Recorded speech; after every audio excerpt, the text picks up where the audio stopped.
Good afternoon, everyone. Welcome to sixth and last episode of TechFlix, wherein we want to talk about future skills and how to kind of keep ourselves ready in a post-COVID-19 scenario. And I think we have already started to kind of get into that mode.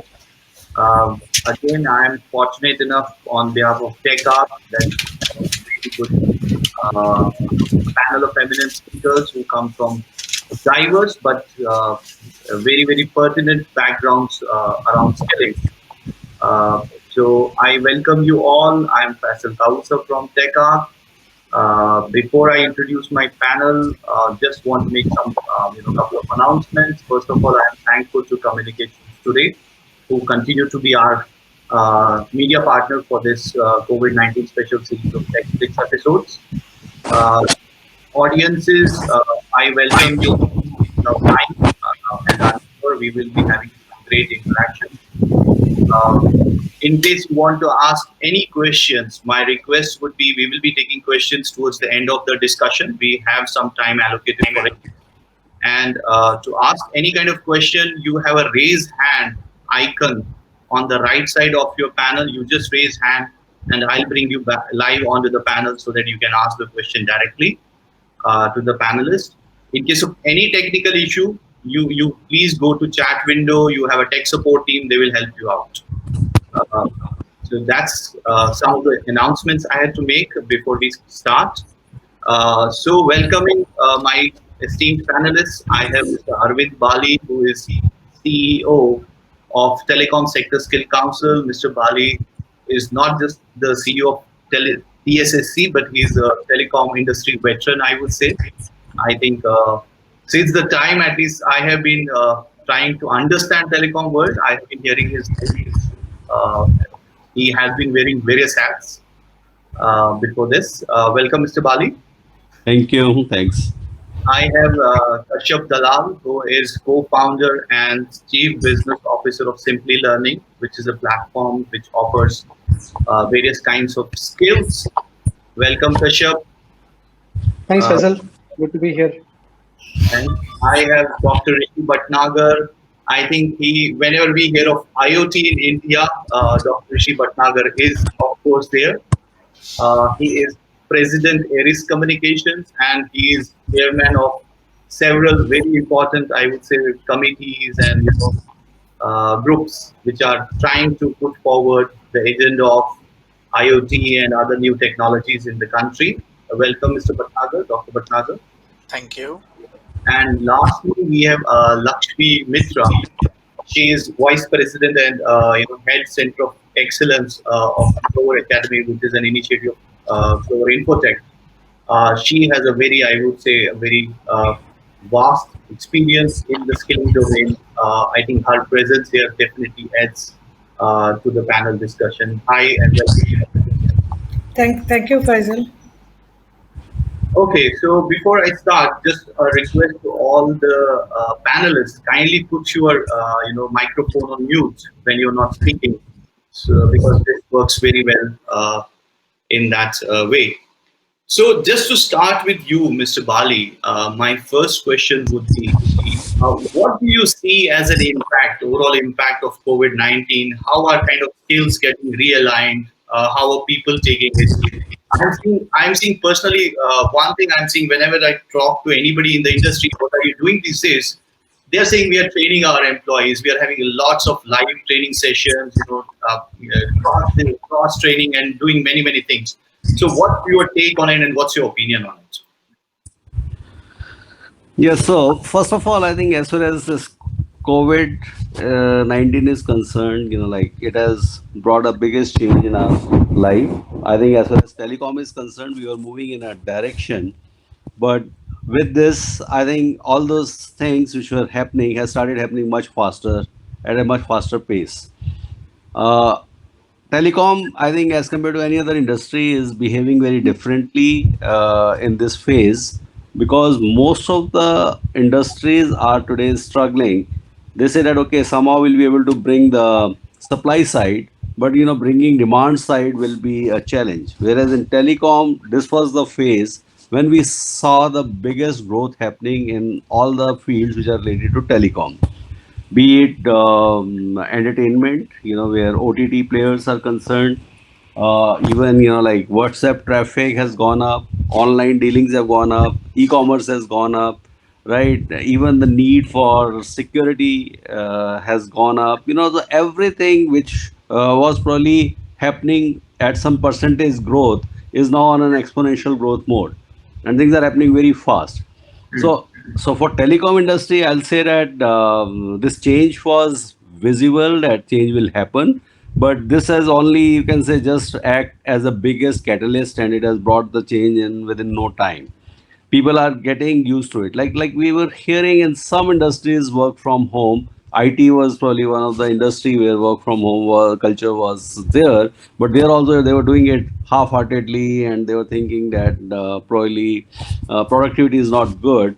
And now people are already talking that work from home is probably giving more productivity. It is better, and why can't we make it as a normal practice? It saves us time, it saves us cost, and also it is good for everybody's health and growth.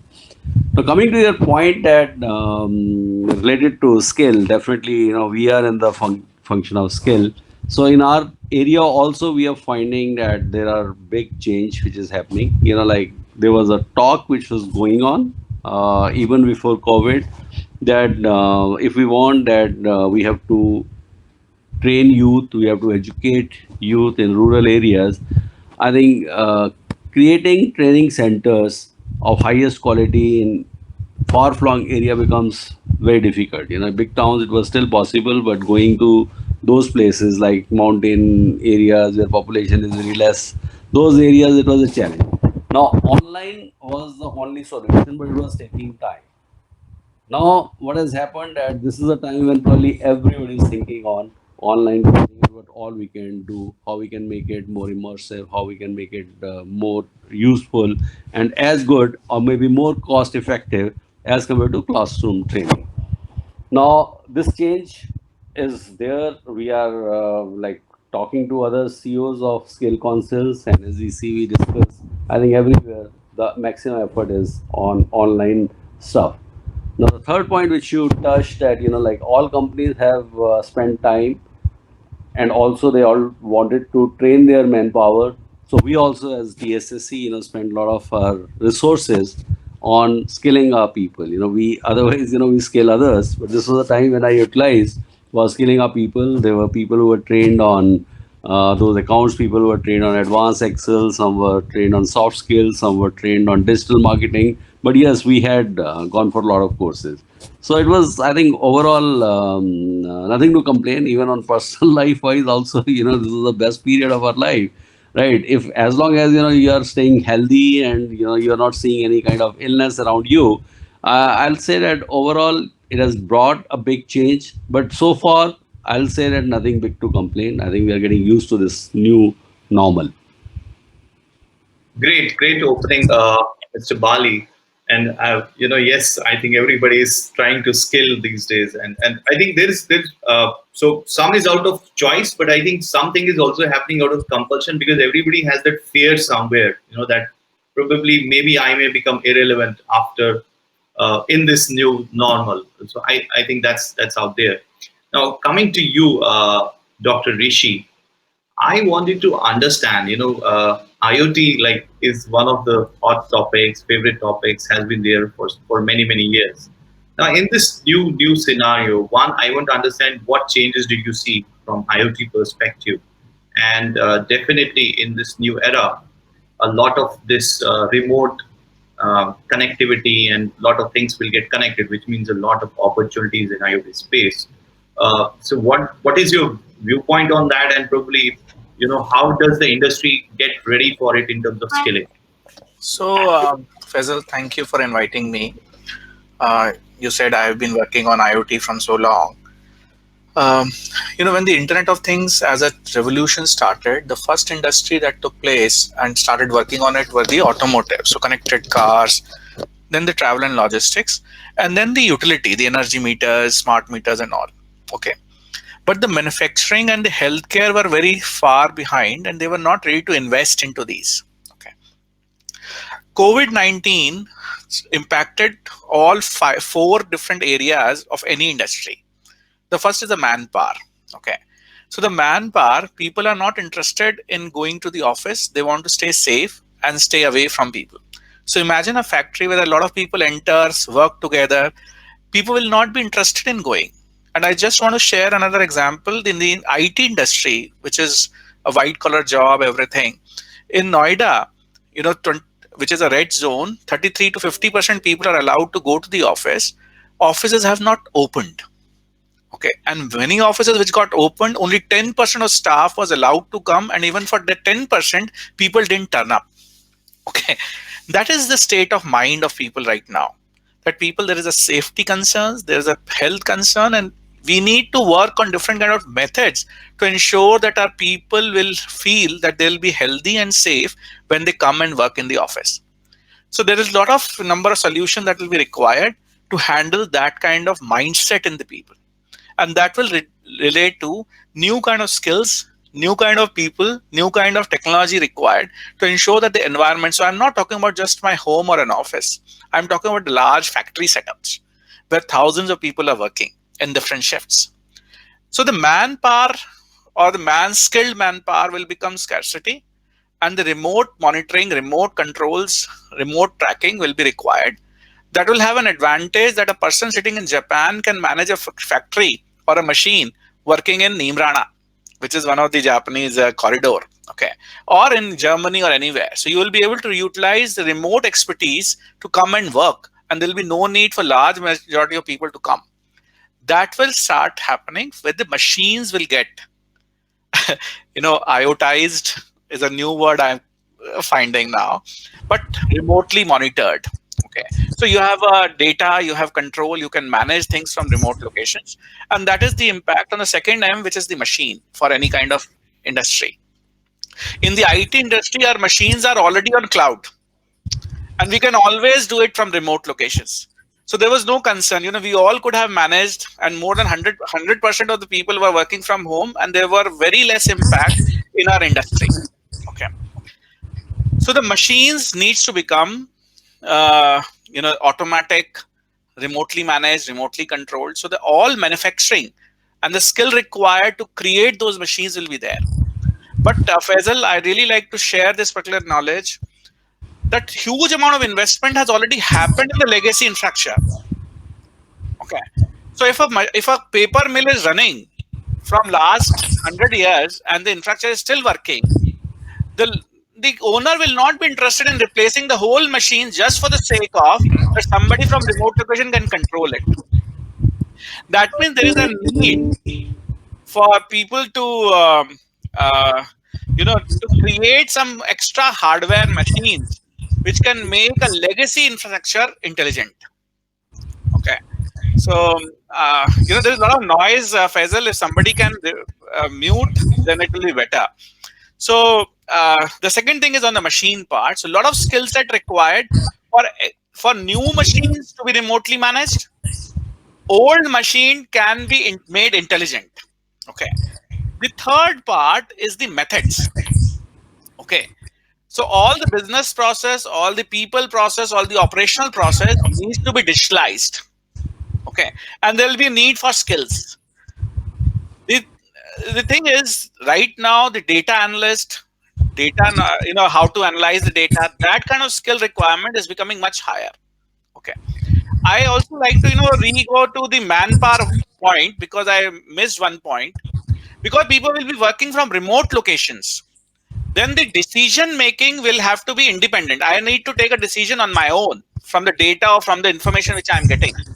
That means the leadership skill where I can independently take a decision of what is right or wrong needs to be cultivated in the manpower. So manpower, machine, methods, and the fourth one is the material, the raw material or the final product. You need to start doing services. You need to do certain different kind of product, and you need to see how the supply chain can be managed. People are thinking right now that there'll be a lot of manufacturing that will start coming in India because many of the European and American and Japanese companies will be interested in having either domestic manufacturing in the supply chain or an alternate location. Okay, and from the both the point of view and from Indian supply chain, we will also like to make it more domestic and have less dependency on any exports, imports. In that case, you require the quality to improve, the productivity to improve, okay, and the cost to reduce. Why are Right. we importing? Because either our quality is not good, otherwise we are not able to produce that much. The third, the cost is higher in our own produce.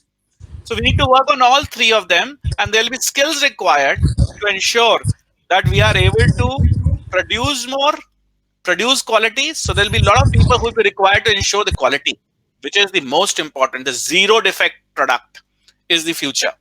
Okay. So in all the way, my expectation is the digital technologies, AI, machine learning, everything will work, and there'll be more skills that will be required in that area. I just want to share with the team here. We are a 2 decades old company in the United States. We started in India around 4 years back. I'm working with multiple customers, but in the manufacturing sector, Faisal, there were hundreds of pilots we did. Only one or two those pilots moved into the actual implementation, and there is only one factory that could implement it across the factory. I am now getting calls that people wants that implementation of industrial Internet of Things across their factories. Okay, and the new kind of system. So the skill set required, and I have a shortage of skill for people who understand how machine communicates with the IT systems. Yeah. And that's a very relevant skill that everybody needs to think about. Artificial intelligence, Internet of Things, machine learning, so on and so forth. That's Thank a you. that's a definite gap out there. I think we need Yeah. that kind of manpower to handle it. Yeah. And as you rightly put, I like to say we are not working from home; we are working from cloud, and you can connect it. So Yes. we are actually working like that. Okay, thanks. So now moving on to you, Kashyap, and I would request other panelists to kindly put your mic on mute when you're not speaking. So just moving on to you, Kashyap. You are someone who is on the receiving end, so in a way that people right now must have signed up. You must have seen some spike definitely in terms of people joining your platform, going for courses. So can you share some views on that? One, maybe your overall perspective on COVID-19 and skills, and then what kind of traction, what kind of movement you saw on your platform.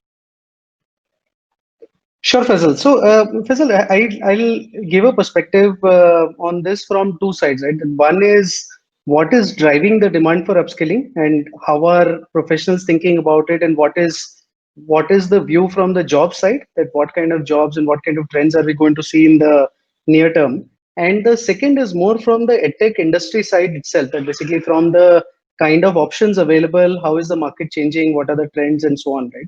So I think first coming from the demand for skills and from the jobs perspective, which I think anybody who's thinking about upskilling, the final goal is more this, that how is this going to accelerate my career? What is in it for me, right? And over there are two or three trends which I think Arvind and Rishi also touched upon, and I'll elaborate a little bit more on that. One is more this, that I think the writing is on the wall that there is going to be an economic slowdown, and companies are going to get into cost management. Non-critical roles are going to be addressed. So I think this is a fact of life that is in front of us. So when we interact with thousands of professionals who are looking at upskilling every month, what we hear and what takeaway comes out of it is more this, that either you need to be the most skilled in your peer group, right? Or you need to be skilled in technologies or skills which are going to be in demand and continue growing through this disruption, right? So this is essentially the focus that people have, that how do I become more qualified in my peer group so that my career is future proof, or how do I skill myself in areas where the demand is not going to go down and therefore my career is future proof, right? And this is what is driving the entire demand. So this is one trend. The second is that, so therefore when people start trying to identify that what skills should they invest in and where is it going to help their growth in terms of career, what we see very clearly, and which was again touched upon, is that across the board, the disruption is more in brick and mortar businesses, and digital businesses are actually seeing this as a catalyst, that digital businesses are actually accelerating. And this is happening across entertainment, commerce, I think a wide variety of industries. And what it directly translates into is that the demand for digital skills is only going to go up, right? So there was a Comscore report which said that the amount of data getting created every month has gone up by 38% after the lockdown, right? So the amount of time people are spending on the internet using digital medium, that's directly translating into more data and therefore increasing demand in terms of people to assimilate that data and take decision basis that, right? So I think data is a space which is seeing a lot of demand. um, Cloud is becoming the backbone. I think you were just mentioning about that. I think all companies have had to forcefully transition completely to public cloud and the internet, right? So a lot of companies which used to work on intranet and different internal systems, everybody has to open up and get comfortable with the public cloud, so that's accelerating. Automatically that is leading to greater demand in cybersecurity, that as people use the public internet, there are more security risks. I mean, especially if you think about banking and finance company professionals working from home, that is a less secure system compared to working on a very, very secure intranet server, right? So cybersecurity is an area of a lot of demand. We see marketeers trying to reposition their campaigns, follow the users, and get more into digital marketing. So I think these are just some examples of the kind of skills where there are signals that people will have more, more exciting careers in the next 1 or 2 years because of the transitions happening, and we are automatically seeing greater demand in these kind of skills, and much larger footfall of people who are trying to figure out that what is the right program for them that will help their careers accelerate and move forward. So I think that's the second major trend. The third one that I see is that a lot of companies, now that they are forced into this work from home scenario, are a lot more comfortable with remote teams. And what also happens with remote teams is that they're also more comfortable with the gig economy. A lot of companies earlier used to have a very clear mandate that I'm going to hire my entire team. I don't want to work with freelancers or consultants and stuff like that. But I think that's a thing of the past. Companies are happy to hire wherever the talent exists. Companies are happy to work with people outside of their core on-roll teams, because that's what, as you get more comfortable with remote working, these are clear steps that are taking place. And what it translates into is that there is much higher demand for the actual skill of the person than the geographical location or the mode of working and stuff like that, right? So I mean, for example, I would be happier to hire somebody sitting out of Jaipur and has the right skills compared to hiring somebody in Bangalore to whom I will have to give a lot of support to upskill and kind of start doing the job. So automatically it's moving people in the direction that if you are more skilled, if you're more relevant for a job, there are greater career prospects. And I think this entire transition is accelerating for EdTech, a change that is similar to what happened with the insurance industry, right? So maybe if I think about 20 years back, the insurance industry was a good to have. A lot of people used to think, ki, हाँ, ठीक है, मैं insurance ले लेता हूँ. But now it's de facto, right? So most people don't think that should I have insurance or not. I think EdTech is going through that transformation, that earlier skilling was a good to have. Now skilling is a must have. I mean, you cannot think about going through 5 years of your career without adding some value to yourself, because otherwise it will directly translate into how your career moves forward. So Okay. so these are some of the changes that we are seeing. So this is more on the demand side, that what's driving the demand.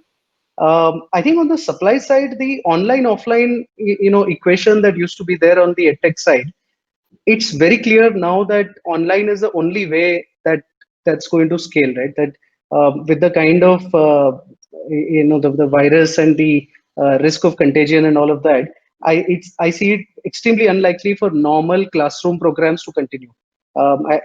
Most people are transitioning to online programs, and which is where I think companies who are able to provide high engagement, highly interactive forms of learning online through live classes, through blended learning, mix of e-learning and lot of interaction from industry experts and so on.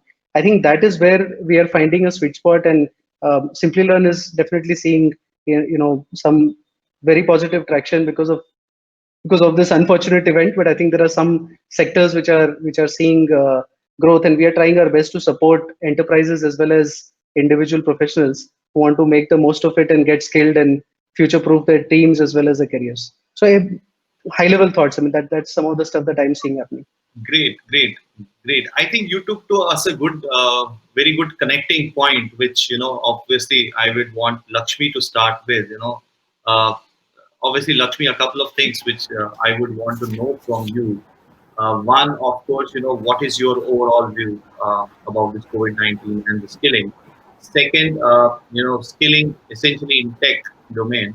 And third point probably on this offline online, because I think your organization has been predominantly offline and Kashyap is primarily online. So what is your take on this? How would skilling take, going? Okay. We are in the service provider industry for all the businesses. That is where the IT services are provided.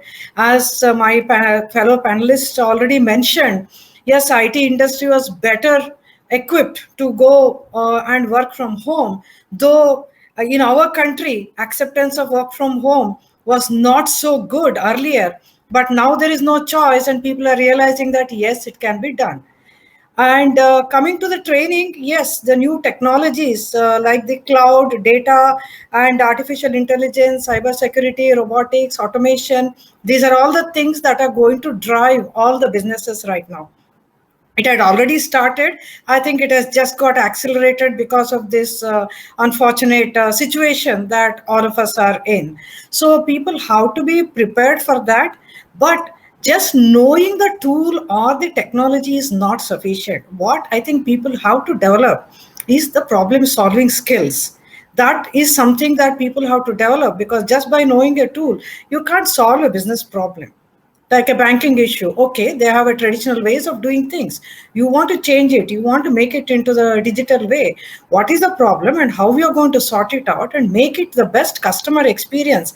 I think that is where people need to focus and upgrade their skills into that if they don't have those skills already. So that is one thing that I see that needs to happen. And the other thing is, of course, majority of the managers or the leads in the IT industry, they're used to managing the team who is sitting right in front of them. Even our customers, where we provide services, they are all used to managing the people right in front of them. So now that may no longer be possible. Okay, a very few small percentage of your team may be with you, but majority may be working from remote locations or even from home.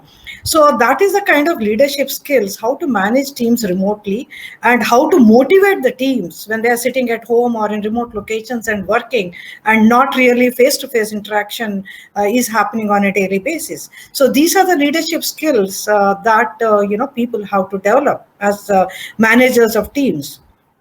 And the other thing that we do here, that managers who do not know how to manage this, they get into micromanaging, and that is another, I would say, very disruptive factor for the people who are on those teams. So these are all the skills that people need to develop. Then from the say career perspective of or I would say in the current scenario, even retaining your job perspective, yes, you should be able to adapt to changes, learn the new technologies. Life is full of continuous learning is what we all know, but now it is more evident that you have to learn new technologies and you have to keep learning and adapt to changes, work from home, work from office, whatever it is. You need to be able to solve the problem and address in the technical best possible solution to the customers. So that is another thing that people need to understand. Then the other skill that people need to develop is to understand your team's capabilities, and to some extent whatever issues that they're going through. What I do hear from many of my colleagues and team members and other people in the industry is that people are no longer able to divide your personal time and your office time. While on one hand, productivity seems to have increased, people say that the demarcation between personal and office time is slowly going. And some people, especially who are in the critical roles of support or whatever, they are into burnout stages, or they will burn out after some time. So that is another thing that all organizations and personally also whoever is working in any role need to take care. So this is time management. That is something that people need to understand and develop those skills. I am actually mixing the soft skills that you need along with the technical skills, which is very widely known now. These are all the soft skills that you need to develop if you have to succeed in this current scenario. Absolutely. And the other thing is, okay, being with your team members, managing them well, even when they are remote, and connecting with them on a daily basis. Again, keeping the motivation high. I think these are all skills many managers may have or may not have, but this has to be developed very, very consciously right now to make sure that work, goes ahead properly. Now, Okay. coming to the other question that Faisal, you had posed that, yes, we were predominantly offline training because our academy, for our own internal use, we used to have classroom sessions because that is what we found best, because a lot of hands-on. However, we were already doing a mix of online and offline and, self-study method. So we have easily shifted to totally online without any issues. So now that might be the way we will go along. And we encourage people to do their certifications and learn on their own. So that is how, even when it was offline, it was like that. So now with online, the only thing is connecting with the freshers or the trainees, and also, the attendees. That is important when you're online. The sessions have to be shorter. It can't be very, very long, maybe 1 hour, 1.5 hour maximum, because after that you lose your audience when you're online. So these are things. And use different teaching aids, like you have assignments, you have audios, videos, discussions, quiz. Engage the audience very well, so that Yeah, they are that's with very you, because you can't important. see them. So that is very important. This is what we have been doing once we have gone into the lockdown period. It is not easy to switch suddenly, but we have been able to engage the people with this kind of methods that we have been doing. Okay. I think good start overall. Getting perspectives from all of you, and then obviously it has, I think, helped us to stitch that basic fiber together, basic fabric together. Now obviously, there are changes going to happen. There are opportunities, but we also have to reorient as a skill ecosystem. I would say we have to reorient. So now, my question to you, Mr. Bali, would be like, has TSSC already started, or the skilling ecosystem per se, has it already started kind of realigning to it in terms of, like, for instance, we have to do a lot of online and digital enablement of skilling. Another thing, if I remember, like, you have that requisite of 180 to 200 hours of training to get that certification in most of the cases. Now, as Lakshmi was rightly pointing out, in digital, probably we'll have to be very, very precise. So what kind of changes have already begun, or you are kind of anticipating will happen in the skilling ecosystem? Yeah, so we have hired new talent in the organization, and we are actually very much focused as far as digital contents are concerned.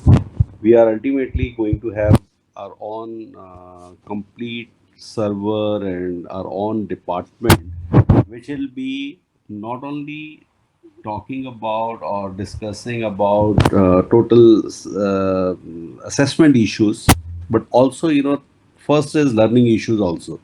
Like in learning, digital content uh, was partially available, I'll say, in the past, but then we thought that this is, I think, something which we have to really work on, and we are going to use all the modern technologies and techniques to make our content in such a manner that people are actually able to use it in a proper manner.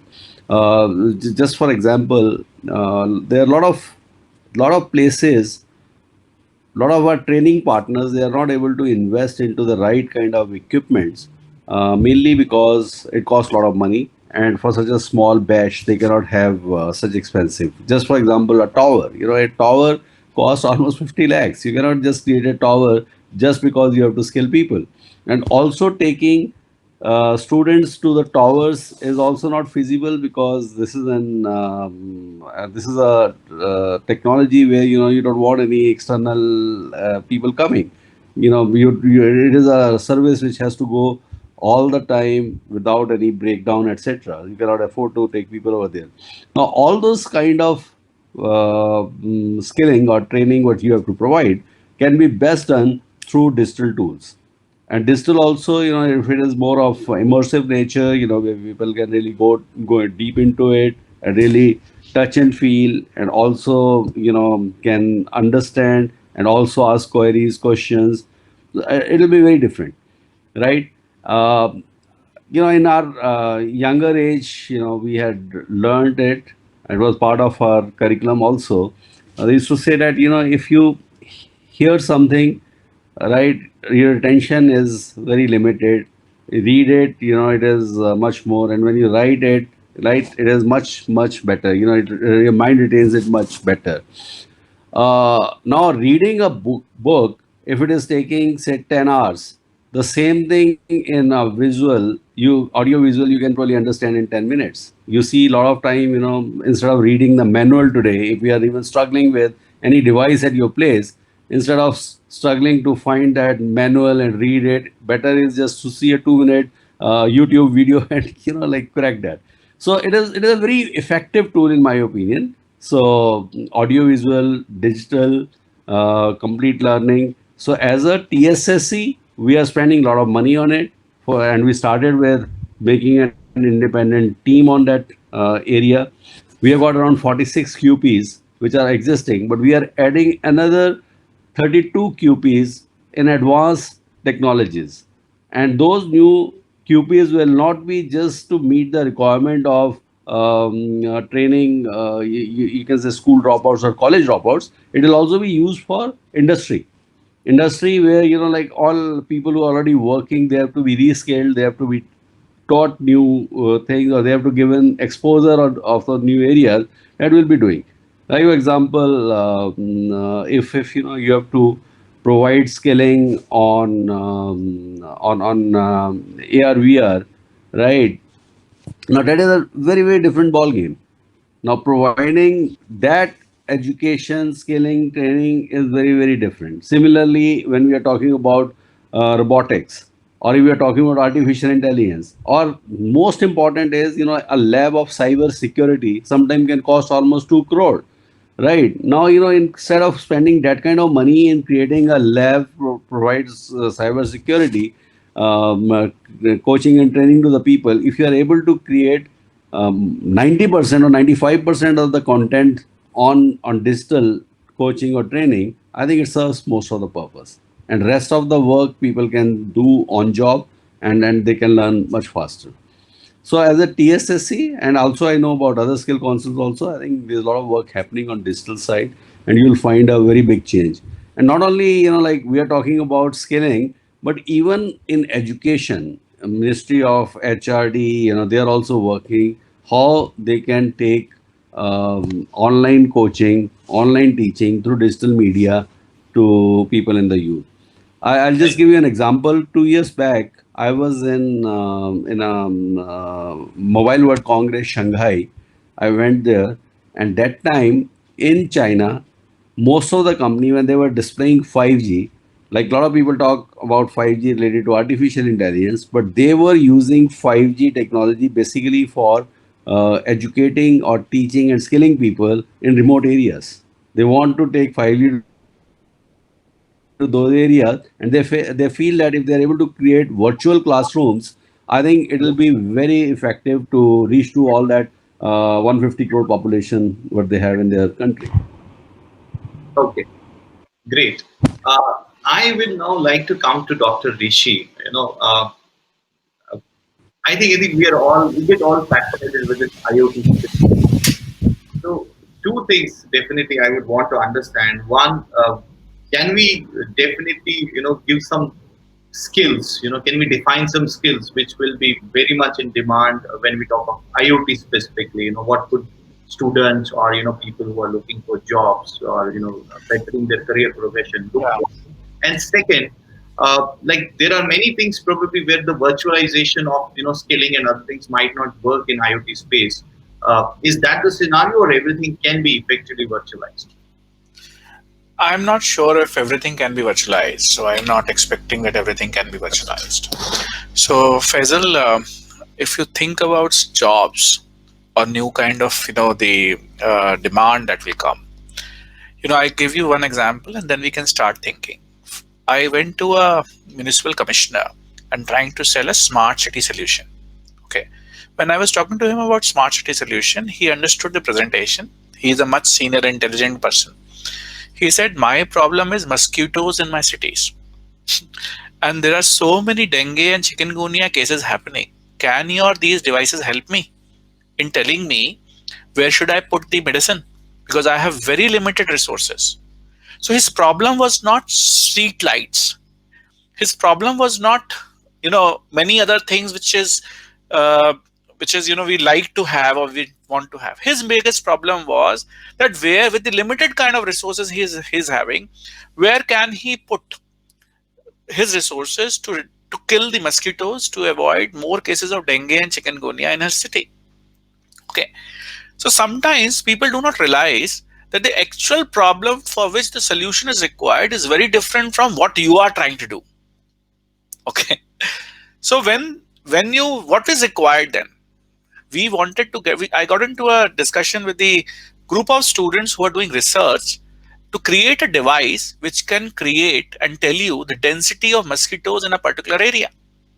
Okay, which can digitally inform the centralized location where is the more mosquitoes.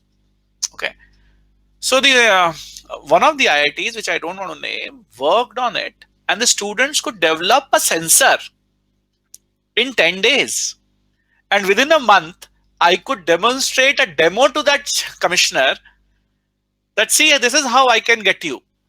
That's great. Okay. Yeah.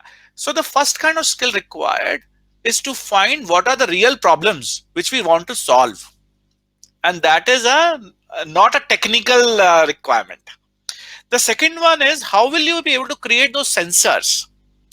So there's a manufacturing requirement for research and R&D for creating those kind of sensors and those kind of devices that can also communicate. That means you need a radio module. Another thing, Faisal, we are talking in terms of India, and the volume is so high that you can't afford a large, high cost device or high cost sensor. You won't have money, so you have to make margin. You have to create something which is a low cost solution, okay, which can be implemented at a large scale. So it has to work also. Okay.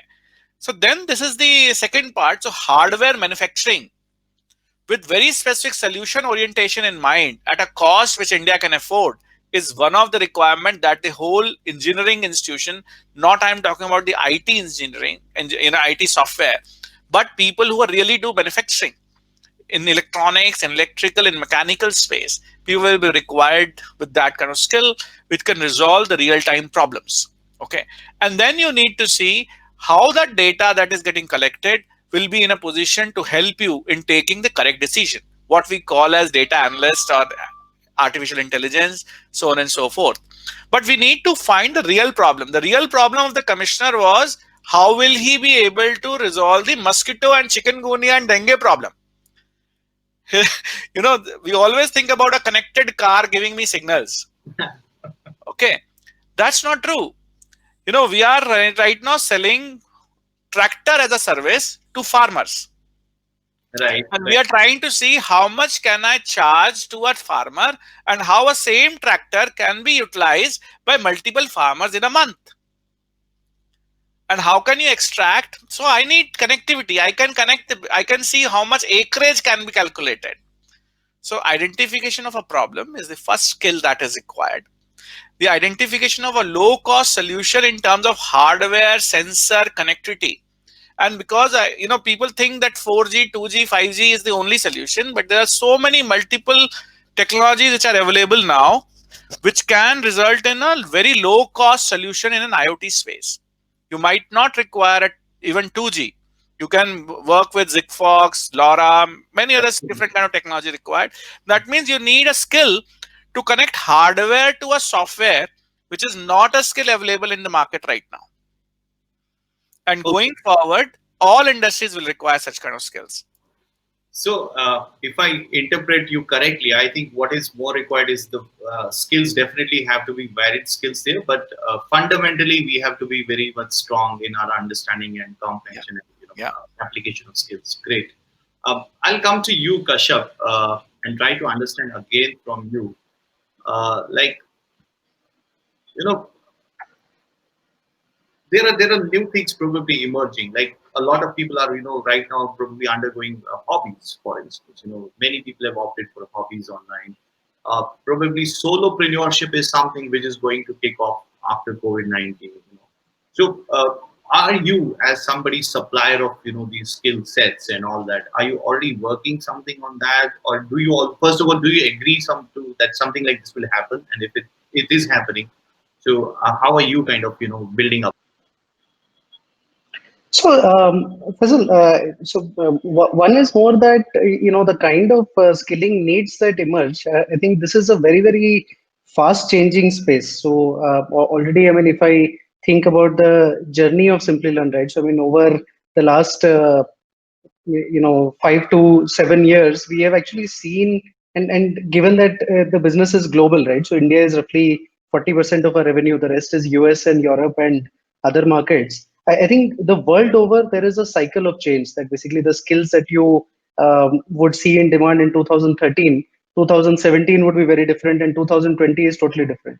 So I think change in the demand and what kind of skills and what kind of things people are looking for is something that is it's going to change every 2 years, and I think the pace of change is only increasing.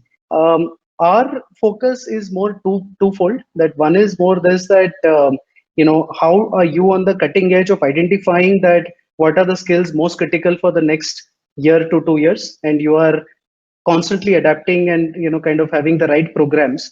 And one of the things that we do for this is more very strong razor sharp focus on where are the jobs. So our focus is very clear as a upskilling and an edtech company, that there'll be thousands of technologies out there, but there will be a handful of technologies which will go into mass production or will impact the economy and create thousands and lakhs of jobs, right? And we would be basically constantly focusing on that and identify that this is the place where the next 100,000 jobs are going to be there. That's where we would want to position our programs. So that entire study of where are companies opening jobs, what are the trends with all our large enterprise customers, what are the trends that we are hearing from them, what is their investment plan over the next 2 years, what skills are they looking for. I think all of that helps us to keep our programs aligned to what's going to happen in the next couple of years in terms of demand for skills, where will be the jobs, and therefore which programs will deliver ROI to our learners, right? So that's one part of it. I think the other part of the entire effort is more the stuff that we touched upon in the discussion, that how do you create an online learning experience that is extremely enriching and is delivering results, right? So over many years, I mean, the solution, what we call it internally as classroom in the cloud. So the way Simplilearn looks at its product is we call it the classroom in the cloud, where the idea is more this, that online learning is no longer at a stage where it is a kind of an add-on or a complementary tool to offline learning. It is completely capable of delivering a very high quality experience, and I don't think there is anything that cannot be done online. So the way our structure works is more this, that you have e-learning, but then you top it up with interactive live classes. Then you have very interactive projects and labs. So some of the points that we touched upon in telecom and in IoT, the entire hardware and software problem, I think it is definitely possible to create very high quality simulators, which are essentially able to teach people what they want to learn, even if it is not being done exactly physically, but it is done through simulation and with the right kind of gamification. It is possible to give skills which are even hardware skills through a digital format, right? So I think a lot of investment is going into that labs and project side, which is very critical for learning by doing. So unless you are able to support learning by doing in the digital tech space, it's not going to give the right kind of results. So that's something that we do. And then of course there's the assessment and the final tick mark that basically you have achieved the skills and you are certified to go and do this job in the market.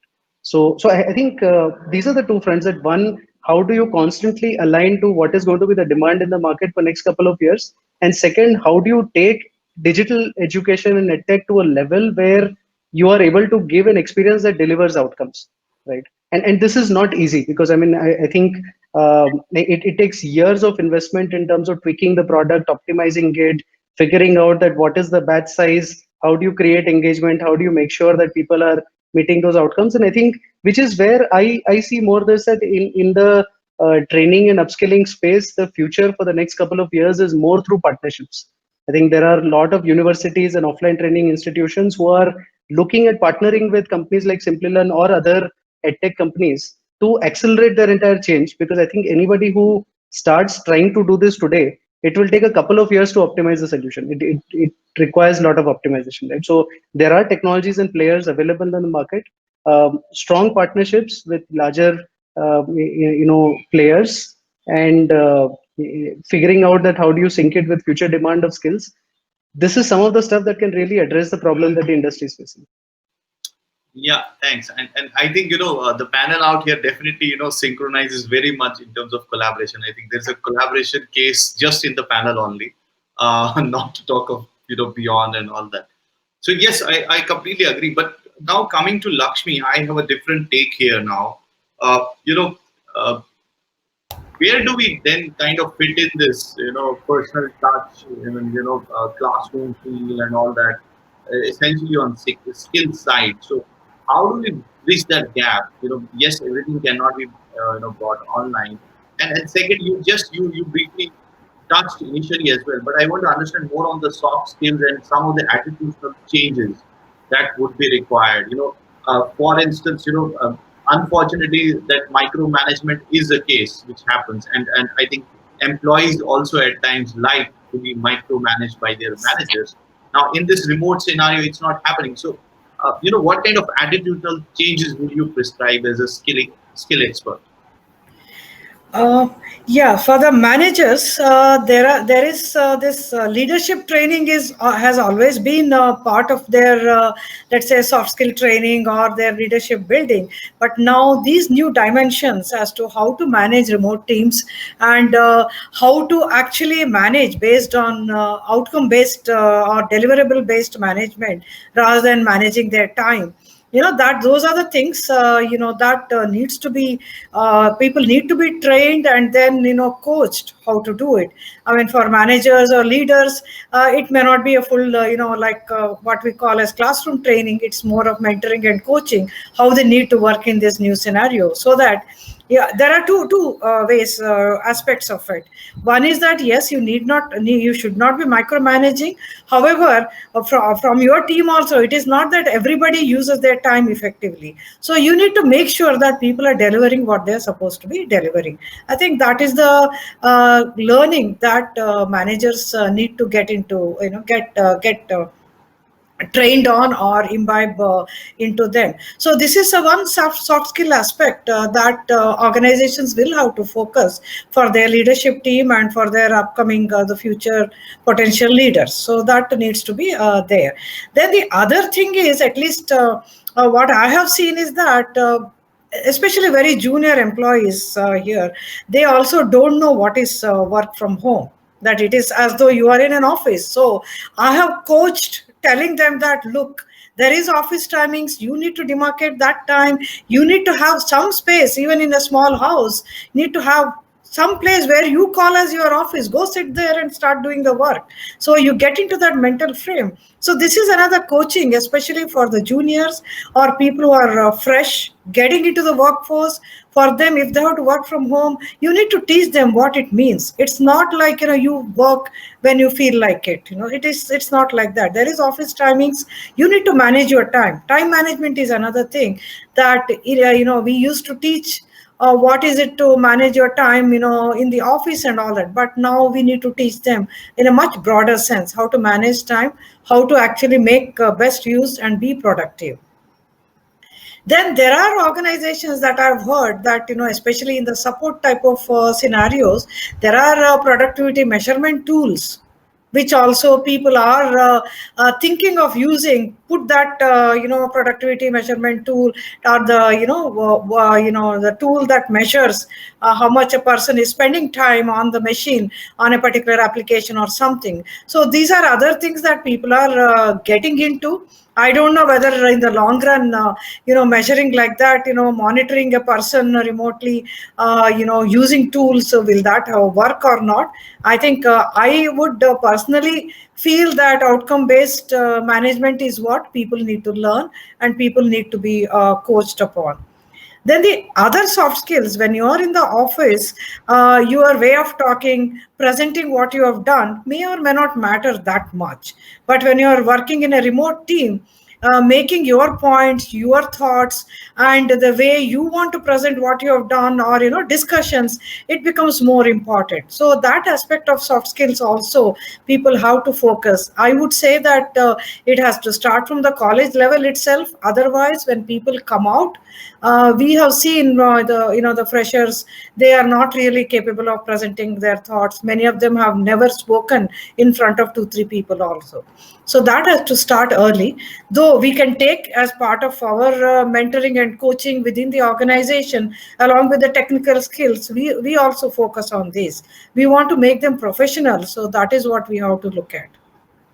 Technical skills, yes, if you are in technology, you have to learn it, but you have got to coach people and mentor them on all, make them a all round professional is what I would advise. Okay, okay. I think we got the gist of soft skills. I think that was very important, and of course, I think managers also need to evolve with the situation. Personally, I feel managers call for too many meetings only for this purpose to see, and eventually we lose a lot of productive time. And I see a lot of junior level, middle management people really frustrated because they all the day they have meetings, and then during the evening they have to actually work on the things. So yes, that kind of reorientation has to happen. So before I come back to the panel for their last views, which could be the concluding remarks, I just want to open up for the Q&As. If there are any questions and answers, I will request attendees to please raise hand, and I can get them onto the panel to ask any question to the panelists. Just let's wait a couple of seconds to see if we have any questions coming in.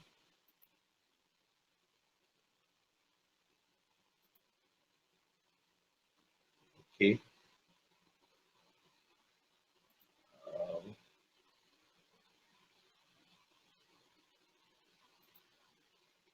No, looks like we don't have any question. Probably, audience, panel has done extremely well in, explaining the things. I thank the panel. Now, let me take then the concluding remarks from each one of you. I would start with you, Kashyap, very quickly. So it looks like there is no, issue with respect to jobs. Jobs are going to be there. We need to, of course, reskill and upskill. What would be your message, your last point to the skilling ecosystem? How do they get ready for the post-COVID? So, Faisal, I would actually more just correct that. I mean, I definitely see that there is going to be an impact on jobs. It's not as though everything is hunky dory. And I think it is a time for people to definitely upskill and make sure that they have the right skills to be ready for the future. Having said that, I would also say that there is a silver lining. I don't think that there is any need to panic, and it's not as though suddenly everything is going to collapse. I think everybody needs to be focused and kind of make relevant bets that which are the sectors which are going to grow in the coming couple of years as we face this disruption. And as long as people position their careers to kind of ride this wave out, I think uh, so economy will come back on track in some time. It's going to be a tough 1.5 years for industry in general, and people should be patient and ride it out. But otherwise, on the edtech side, I think this is more one of those events that accelerates a lot of the transition in terms of adoption of technology. So edtech is one of the industries that's facing that change right now, and I think a lot of action is going on, which we'll see in terms of partnerships, new launches, and stuff like that. So it's a space where a lot of action will happen in the next 6 months. Great, great. Coming to you, Lakshmi, what are those 2 3 points which you would recommend students, maybe early stage career professionals? What are those 2 3 things they should be taking care of? I personally observe that there is the tolerance level of employers in terms of performance is going down, and they are not going to accept, I think, too much of non-performance. So, what are your 2 3 advices to them? Yeah, employees or junior or even at senior level, yes, performance becomes the key point when employers are expecting, the performance levels to be very high. Again, I would like to emphasize that it is your problem solving skills that is going to take you ahead. While you need to know all the technology, what is the new ones, you have to be learning, and it's a continuous learning process. But understanding the customers or your internal company problems and finding solutions through the technology is what people should be focusing on. And the other thing is, in addition to your technical skills, focus on soft skills, because for anyone's success, that is also required. Developing your leadership skills, managing your time, and also being able to communicate properly with your clients or internally. I think that is important. So an all-round professional development is what people should look for, instead of focusing only on some certain technology skills and then being stuck with that. You need to be adapting to changes coming in technology, as well as work environment changes, is what I would like to express my thoughts as the Great. last concluding remarks. Oh, great. Coming to you, Dr. Bhatnagar, I think so. We understand automation is not enemy. It's probably going to create more opportunities. Just we have to, kind of align accordingly. Yeah. So, So what are you? Faisal, Yeah, uh, your in in the late 1980s, when the computerization started happening in India, everybody felt that everybody will lose their jobs. Okay, so paper industry, when the computerization, railways were getting ticketing computerization, there was a strike. Okay, similar thing happened in 2006 when the iPhone got launched with by Apple. And today there are around, we counted, and I can give you a list of 48 industries.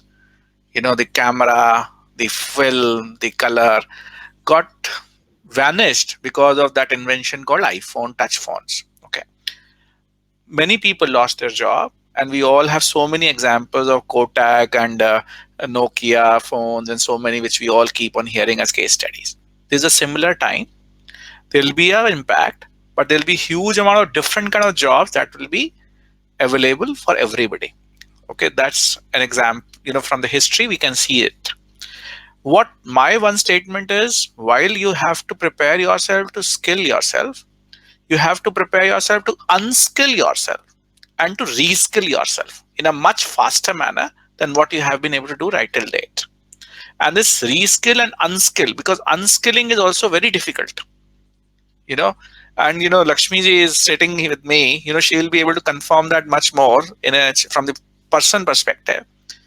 My father is not able to use WhatsApp, and we have been really trying, because he's not ready to unskill himself. Okay, so reskilling and unskilling equally important in this part. And future is going to be requiring more and more of skilling and reskilling and unskilling. That's my last statement to everybody.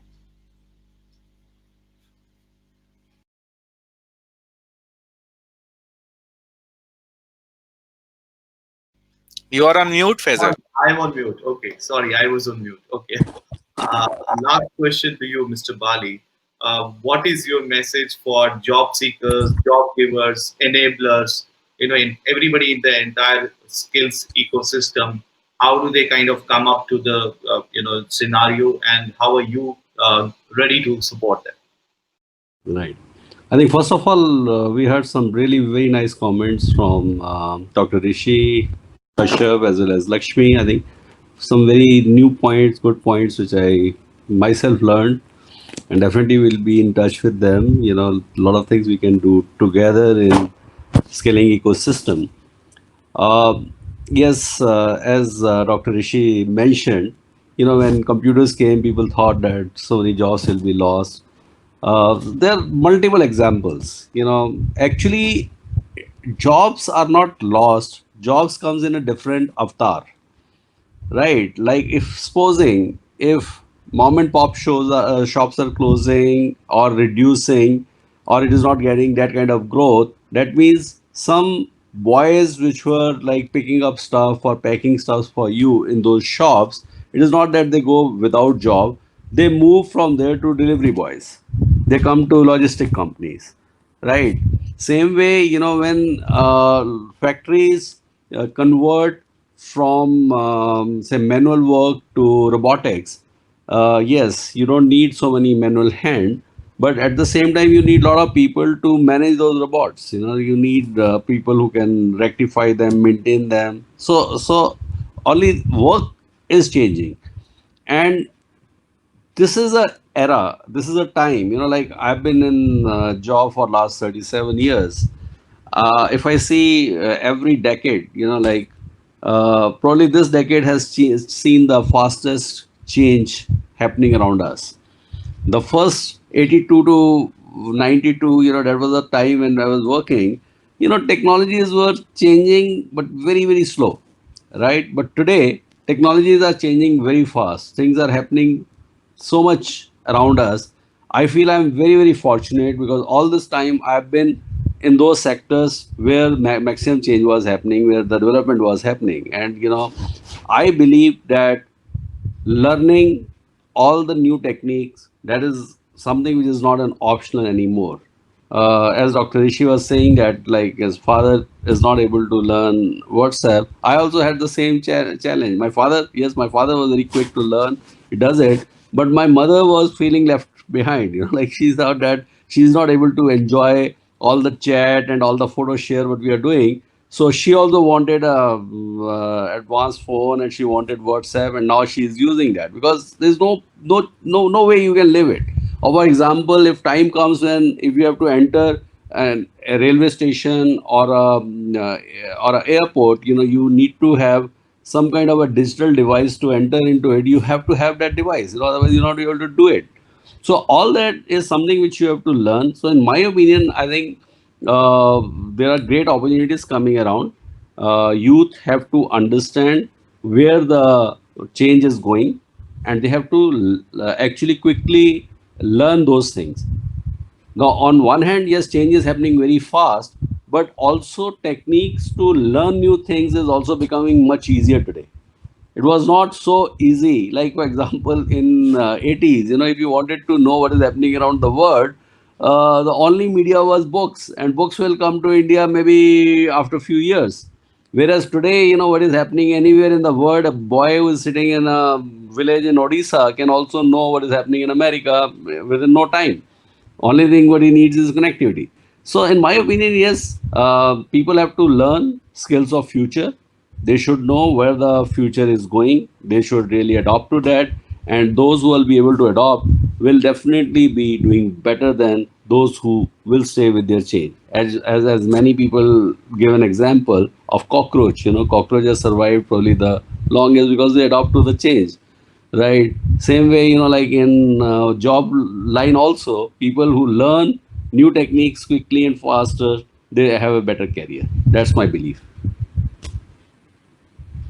Great, Mr. Bali. I think with this we can really conclude the session. We have just one question, but I think we have already answered. So the question is, what are those emerging skills for telecom sector? I think yes, it may look repetitive. That obviously the opportunities are around AI, IoT, cyber security, data analytics. Probably we have been preparing for that, but now it's actually implementable, and there is I think more than required demand for these things. So that would be, I guess, answer from our side. So just to I would like to thank each one of you to be present here. We are also concluding this series on impact of COVID-19 on digital industry. I would really like to thank TSSC for collaborating for this session. And in the past, we had collaborated with other industry organizations and bodies like CUAI, TIPA, IESA, and others. And we had around so far in 6 episodes, we had 35 plus minus 35 leaders joining us from different industries to really share their insights to the benefit of audiences. I will also like to thank again Communications Today, which was our media partner all through. And yes, we are very proud to host our these episodes on AirMeet, which is again an indigenously developed tool So it's somewhere a skill and a use case put to best of the efforts, and we have today Airmeet with us. Uh, with this, I think I would like to thank each one of you being present here, and hope we will have more and more such conversations for the benefit of everyone.